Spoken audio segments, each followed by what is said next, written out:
드디어 이재명 지사가 어제 입을 열었더군요. 이렇게 말을 하더군요. 청년들이 열심히 돈을 벌어서 노동을 해서 돈을 벌어서 치솟는 집값에 집을 살 수가 없으니까 코인과 비트코인과 주식에 열중할 수밖에 없다고, 수순이라고.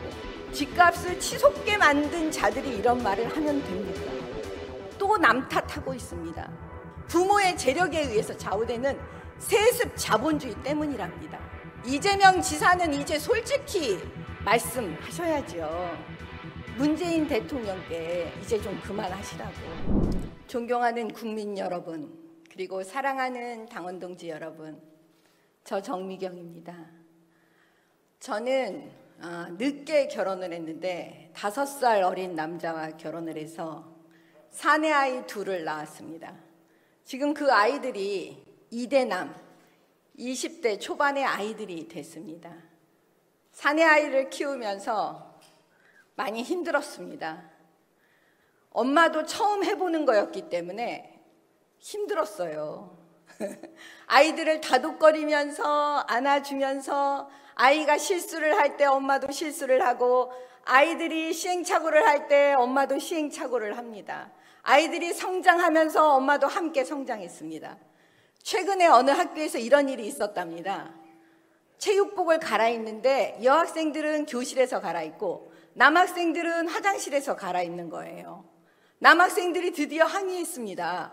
왜 우리만 눈치를 보냐고. 그래서 격주로 돌아가면서 화장실에서 갈아입기로 했다고 합니다.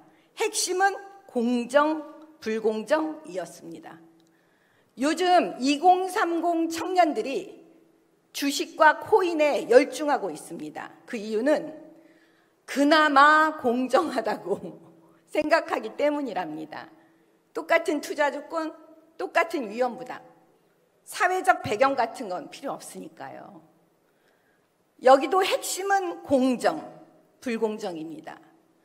이들이 조국 사태 때 제일 먼저 촛불을 들고 문재인 정권과 싸운 건 어쩌면 당연한 것이었습니다. 자, 이제 우리가 2030 청년들에게 당연히 남자는 여자를 보호해야 돼.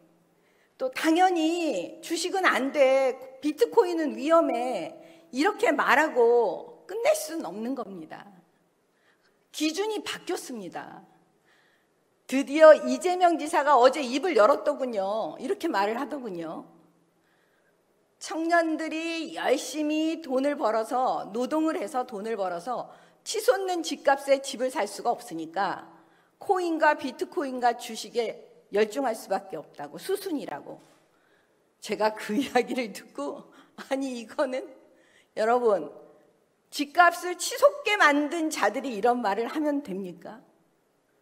집값 올리고 세금 올리고 부동산 대출 막아놓고 집 사지 못하도록 만들어 놓고 또 남 탓하고 있습니다.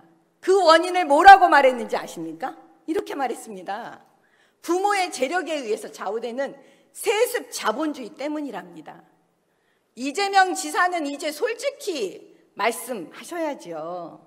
문재인 대통령께 이제 좀 그만하시라고, 그만두라고. 이렇게 솔직해져야 되는 거 아니겠습니까? 청년들은 이제 속지 않습니다. 이제 국민의힘도 대답을 해야 됩니다. 그런데 지금까지 당에서 정책과 대안을 제대로 만드는 걸 보셨습니까? 저도 이 안에 있으면서 고쳐보려고 했지만 잘 안 되는 거예요. 당대표와 전문가들, 국회의원들 몇 명이 모여서 책상 위에서 정책과 공약을 만드는 거 이제 안 됩니다. 국민 여러분과 함께 정책과 대안을 만들어야 됩니다. 제가 그거 해보고 싶어서 나왔습니다. 이제 국민들께서 현장에서 답을 주십시오. 저에게 주십시오. 제가 어떤 수단과 방법을 가리지 않고 그 수많은 아이디어 수준이라도 다 받아서 여의도 연구소에 토스하겠습니다. 이번 기회에 여의도 연구소는 확 바꿔야 됩니다. 정책 산실청으로 만들어야 합니다. 그곳에서 세련되게 만들어서 다시 국민들께 선보이고, 그 다음에 국민들께서 마음에 드시면 그걸 공약으로 만들겠습니다. 이게 정권 교체의 발판이 될 것입니다. 국민의힘은 국민과 함께 손을 맞잡고 나가야 합니다. 저는 다 불가능이라고 했던 해병대 독립 법안을 발의해서 통과시켰습니다. 그 열정과 그 강인함과 그 치밀함과 그 논리력으로 여러분 정권 교체하겠습니다. 강철부대 국민의힘, 국민의힘에는 정미경이 있습니다. 저는 군인의 딸입니다. 제 아버지는 육군이셨습니다. 육군대이셨습니다. 저는 해병대로부터는 해병대의 어머니라는 이야기를 듣습니다. 여러분, 철의 여인 정미경 대처같이 하겠습니다. 감사합니다.